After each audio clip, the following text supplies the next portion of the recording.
బృందావనం నుంచి కృష్ణుడు వచ్చాడే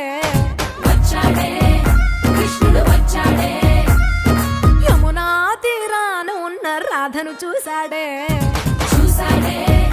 రాధను చూసాడే ఫ్లూటులేని గోపాలుడే